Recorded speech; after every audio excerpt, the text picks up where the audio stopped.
retornando aí o nosso estudo da administração pública ou na administração pública, nós vamos agora analisar os princípios que seriam considerados pela doutrina como princípios implícitos. E quais são os princípios implícitos? São aqueles que não estão encontrados textualmente ou expressamente dentro da Constituição Federal, mas eles podem ser subentendidos, eles podem ser deduzidos a partir do momento que você lê os preceitos constitucionais. O primeiro princípio que nós precisamos analisar como princípio implícito da administração pública é exatamente o princípio da segurança jurídica. E quando você estuda a segurança jurídica, você vai perceber que essa segurança jurídica ela é um objetivo de todo o direito, onde as pessoas, para limitarem as suas vontades ou para limitarem as suas liberdades, eles, para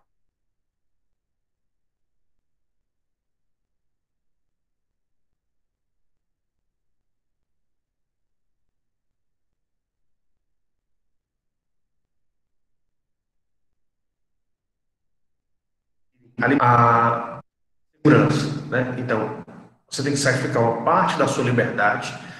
É por isso que nós dizemos que tem dois tipos de liberdade: a liberdade quantitativa e a liberdade qualitativa. O que nós buscamos, na verdade, é uma liberdade qualitativa, ou seja, uma liberdade com qualidade. E o que é a liberdade qualitativa? A liberdade qualitativa que nós tratamos no direito é exatamente aquela liberdade que ela vai caminhar em conjunto com a segurança, né? E essa segurança ela é trazida exatamente pelo direito. Por isso que ela é chamada de segurança jurídica. E o que seria essa segurança jurídica, essa ideia de segurança jurídica? Seria exatamente a estabilidade das relações jurídicas. Ou seja, o ideal para os seres humanos é que as relações jurídicas você saiba como elas começam e como é que elas se desenvolvem e possivelmente como é que elas terminam, né? Então, nas relações jurídicas, você tem que ter uma ideia de que na sua comunidade você não vai ser ameaçado, você não vai sofrer violências, você não vai sofrer achicamentos, você não vai sofrer um tratamento degradante. Isso daí é uma segurança de relações. Você sabe que você pode caminhar na rua sem ter tantos problemas, né? É um tipo de segurança jurídica que você vai desenvolver. Então, você tem vários tipos de segurança jurídica que você desenvolve. Outra segurança jurídica é a segurança dos contratos, dos acordos que são feitos entre as pessoas, né? Então, a segurança jurídica é, uma vez que você firma um contrato, você tem a segurança de que aquele determinado contrato ele vai ser cumprido por ambas as partes, tanto por você quanto a parte que está do outro lado. Você, pelo menos, presume que eles vão ser cumpridos, e eles sendo cumpridos, você tem uma outra relação jurídica, né? E dentre essas várias seguranças jurídicas que nós temos a segurança jurídica face à administração pública. Por quê? Na Idade Antiga, na Idade Média, na Idade Moderna, o ser humano ele sofreu muito por conta do Estado. Nós vimos aí que reis faziam o que queriam e muitas vezes até massacravam o povo. Essas ideias antigas, elas não podem permanecer, elas não podem continuar. Então, por isso que hoje em dia não se abriu mão do Estado, ou seja, percebe-se que o Estado ele ainda é necessário, mas que esse Estado ele não pode continuar a existir nos moldes que ele existia no passado. Então, exatamente por isso é que nós temos hoje uma outra visão sobre a administração pública, ou outras exigências para a administração pública, onde essa administração pública ela tem que respeitar o Estado, o cidadão, ela tem que definir o que é que ela pode fazer, o que é que ela não pode fazer com o cidadão, a fim de que o cidadão ele possa ter tranquilidade na sua relação com o Estado. Hoje em dia se fala muito em você ter condições para empreender dentro do Estado. Então, essa segurança jurídica ela está muito ligada com essa situação de empreendedorismo. Por quê? Se você sabe que aquele país ele tem uma estabilidade política, ele tem uma estabilidade financeira, então você pode fazer um planejamento. Se o país ele tem estabilidade política ou estabilidade financeira, ou os dois, você sabe que por mais que você faça um planejamento, aquilo que você planejou não vai conseguir ser executado. Por quê? Por conta dessa instabilidade. Esses fatores externos que podem influenciar o seu negócio. Então, por isso que a administração pública, ela também tem que buscar a segurança jurídica. E essa segurança jurídica vai gerar o quê? Uma confiança em que tanto as pessoas físicas quanto as pessoas jurídicas, percebendo que o Estado ele proporciona a segurança jurídica, eles vão ter uma relação de confiança, eles vão passar a confiar nesse Estado, ou seja, que esse Estado é um Estado estável, que ele pode realizar suas atividades sem sobressaltos, sem sustos, sem tantas dificuldades, porque ele consegue se relacionar com o Estado. E daí ele começa a executar atividades dentro do Estado. E algumas dessas atividades, as pessoas, tanto físicas quanto jurídicas, elas desejam que elas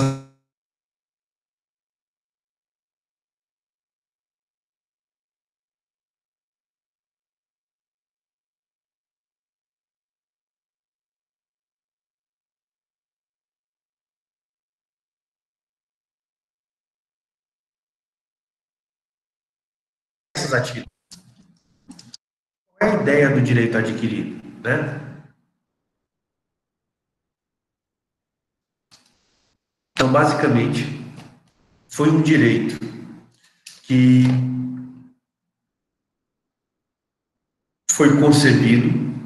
Esse direito concebido, ele elencou vários elementos, várias exigências, e pessoas físicas ou jurídicas, a partir do momento em que eles preenchem essas exigências, aquele direito, ele passa a fazer parte do seu patrimônio. Então, por isso que você diz que ele é um direito adquirido, onde as pessoas elas querem ter o sentimento de segurança de que aquele direito realmente elas vão poder usufruir, elas vão poder utilizar para o restante das suas vidas. Um exemplo de direito adquirido, aposentadoria. Quando a pessoa se aposenta perante um Estado, esse Estado ele tem o dever de remunerar essa pessoa, continuar remunerando essa pessoa nos moldes que foram estabelecidos, por uma quantidade de tempo, ou fixada anteriormente, ou até o final da sua vida, né? Ou seja, de maneira vitalícia. É um direito adquirido, ou seja, que a pessoa adquire e não perde mais, desde que satisfaça todas as exigências que são estabelecidas.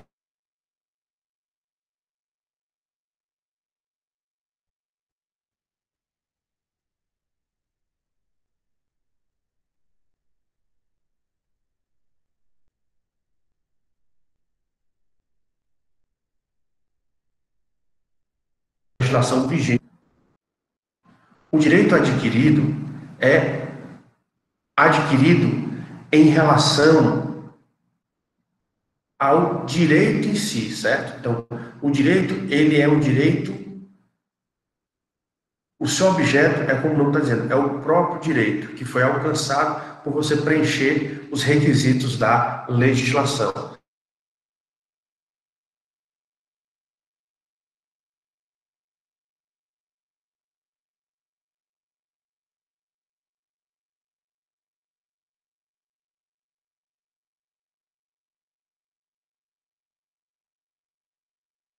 Relacionado,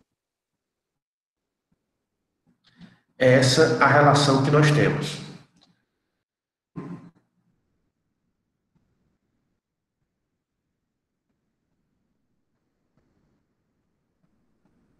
Só um instante.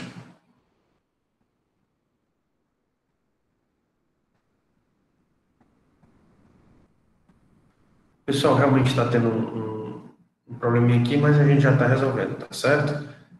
O problema, como eu estava falando para vocês anteriormente, são as situações que a gente está vivendo na atualidade. A gente tem que entender isso e seguir adiante, né? Então, vamos lá. Essas são as ideias do que seria a segurança jurídica. Eu volto a falar para vocês. A segurança jurídica, ela é um objetivo não só do direito administrativo, mas de todo o direito, né? Ao direito como um todo, tá certo? Ele não é só especificamente do direito administrativo, mas é todo o direito, ele busca assegurar a segurança jurídica de todos os membros da comunidade, tá certo?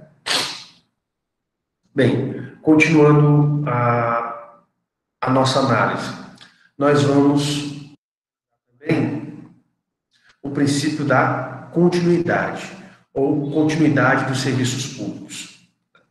O que acontece? Mais à frente, quando vocês estiverem agora estudando, aqui vocês estão na fase inicial do conhecimento do direito administrativo. Mais à frente, quando vocês aprimorarem os estudos de vocês, vocês vão ter noção do que é considerado serviço público. E nessa noção de serviço público, nós temos a seguinte ideia: o serviço público são serviços que precisam ser prestados do Estado à comunidade, a fim de que os membros da comunidade eles consigam se desenvolver, certo? Então, são serviços prestados do Estado para a comunidade, para que a comunidade ela consiga se desenvolver. Serviços que a gente utiliza, que são prestados pelo Estado: educação, saúde, segurança, são tipos de serviços públicos. Pois bem, esses serviços públicos, o Estado, por algum motivo, ele pode deixar de prestar? O que é que vocês acham?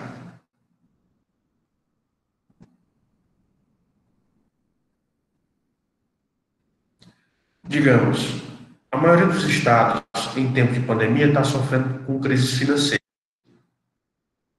E essas crises financeiras estão afetando os estados, porque a partir do momento que a economia de um país ela não consegue acontecer, tanto os empresários vão perdendo suas empresas, como os trabalhadores vão perdendo os postos de trabalho. E com isso não vai circulando a riqueza no país, não se gera riqueza e não se gera também impostos. Então os impostos ou tributos, ao invés de aumentar, eles fazem diminuir.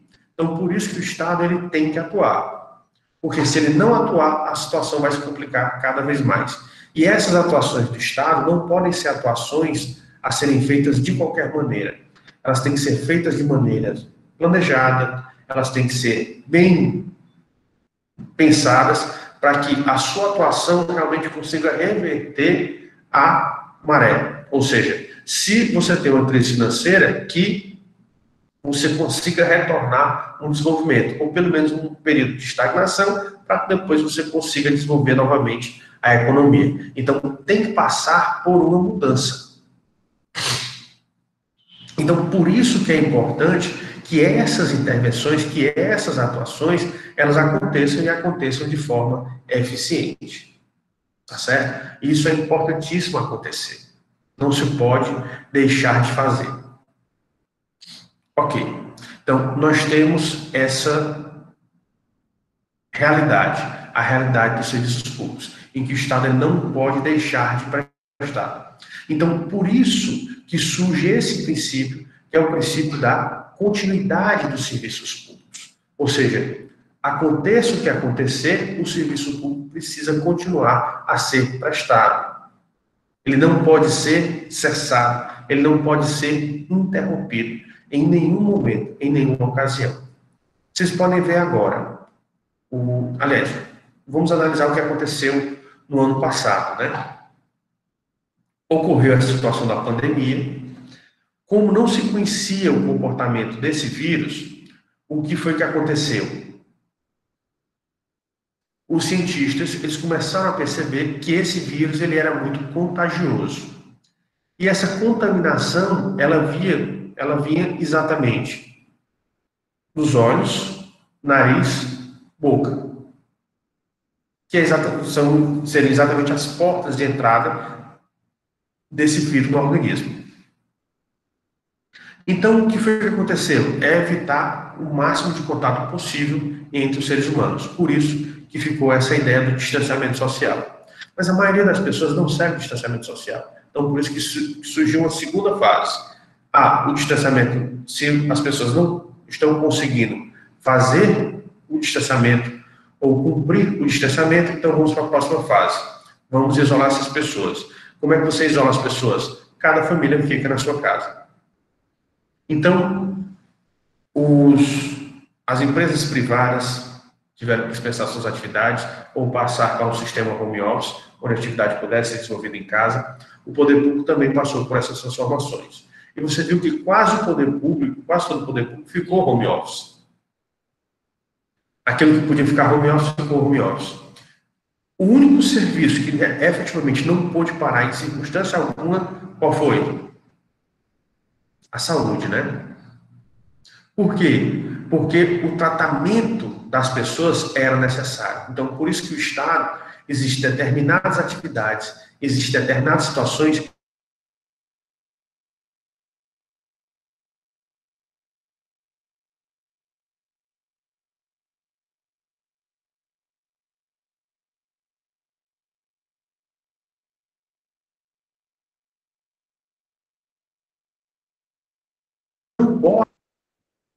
não tivesse contato com as pessoas, vocês viram exatamente que mudou essa relação, tá certo? Então, por isso você começa a perceber essa situação, onde a situação ela se inverte. Mas, embora a maioria das pessoas tiveram que mudar sua rotina, não mudou a rotina, que foi exatamente a saúde, principalmente a saúde pública, exatamente manejada por conta desse princípio, o princípio da continuidade dos serviços públicos. Ou seja, no momento de guerra, um Estado, ele vai para a guerra, mas ele pode abandonar a população? Não, ele tem que continuar cuidando da sua população. Embora a gente saiba que muitas vezes o Estado, ele efetivamente abandona, ele esquece a população, mas isso não é o papel correto do Estado. Por quê? Porque o Estado, ocorra o que ocorrer, exista a situação que existir, seja uma situação previsível ou imprevisível, uma situação fácil ou de difícil solução, em todos os casos o Estado ele tem que prestar o seu serviço à comunidade. Ele não pode deixar de prestar esse serviço. Nunca e de forma alguma, né? Então, por isso que você percebe que esse princípio da continuidade, ele é um princípio que, embora não esteja textualmente dentro da Constituição Federal, dentro do texto constitucional, é um princípio que é deduzido. Por quê? Porque essas atividades desempenhadas pelo Estado, elas não podem cessar e nem sequer serem interrompidas, ou seja, serem pausadas, passar um momento sem prestar. Não há essa opção. Então, efetivamente, elas têm que ser realizadas por um bem maior, que é exatamente o bem da comunidade. Tá certo? Meus caros, alguma dúvida sobre o princípio da continuidade?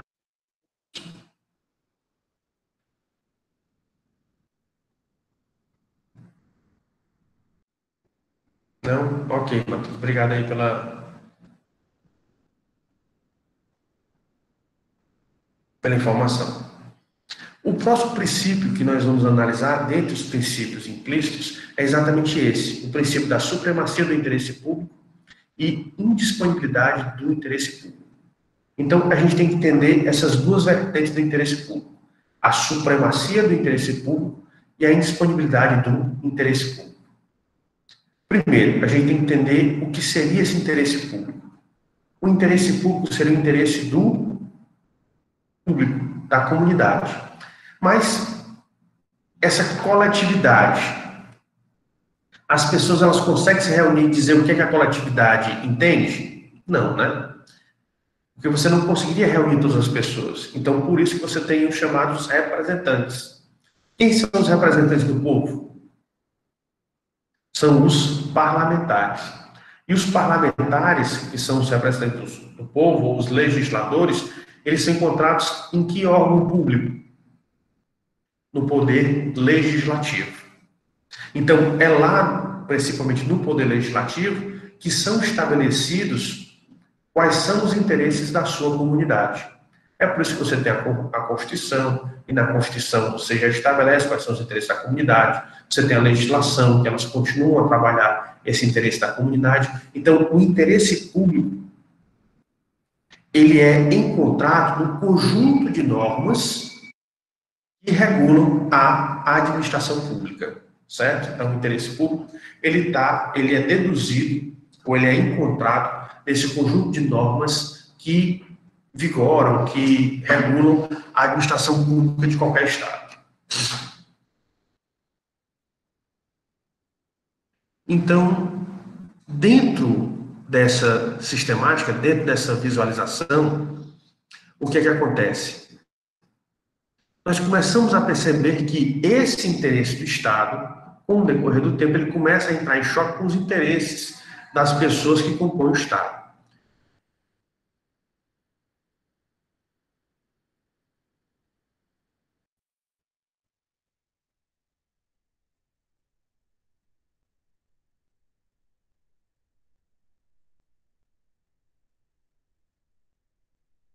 Para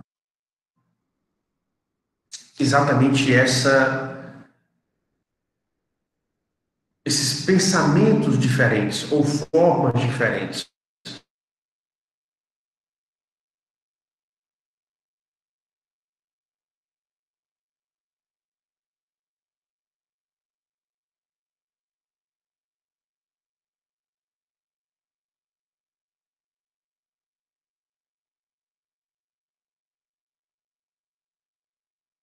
Elas sempre têm problemas. Não tem como a gente deixar de ter essa realidade, né? A convivência, ela sempre esses entendimentos diferentes, a gente vai perceber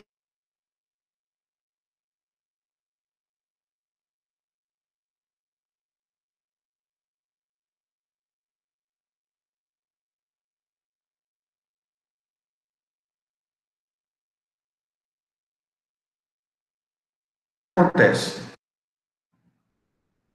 Então, o que acontece?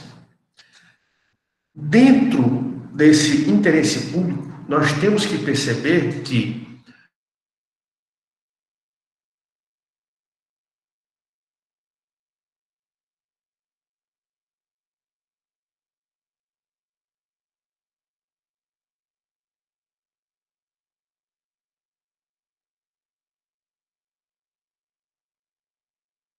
o plano, quem está no plano maior, quem está no plano maior é exatamente o povo, seria exatamente o próprio Estado, tá certo? É o Estado que está no plano maior. E esse Estado, ele representa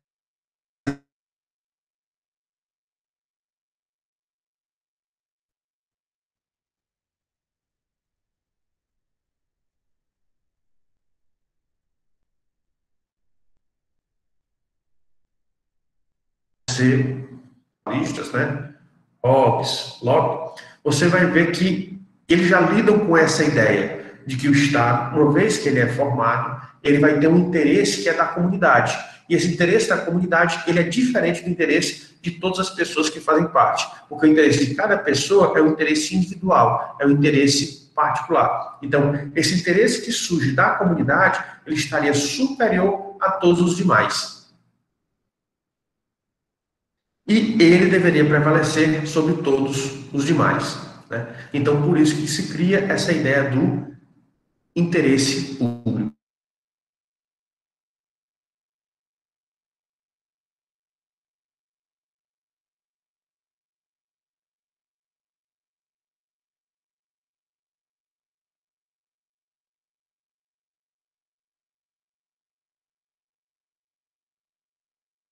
interesse público, beneficia a todos, ou ele beneficia a mais pessoas. Então, essa é exatamente essa situação, tá certo? Então, é isso que nós devemos buscar, sempre o interesse público. Então, por isso que a legislação de um país, ou o ordenamento jurídico de um país, ele estabelece que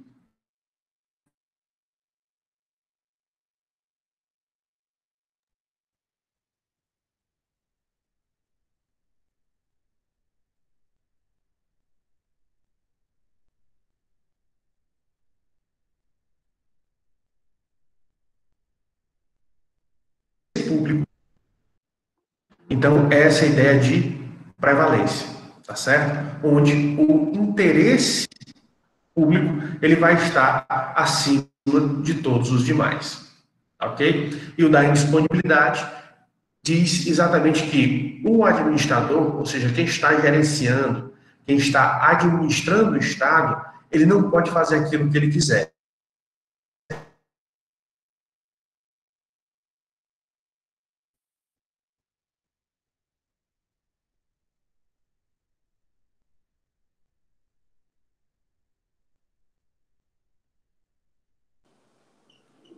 Eles que foram estabelecidos. Ou seja, dentro do padrão que foi estabelecido, dentro das exigências que foram dadas àquele ente público. Tá certo? Então, por isso que, a partir do momento que você entende o interesse público, você começa a perceber o papel do Estado. E o Estado está exatamente em satisfazer a comunidade, em fazer o que é melhor para a sua comunidade. Professor, estamos perdidos com a explicação porque a internet está chegando mal consigo, não sei. Pois é isso que eu queria falar. E aí,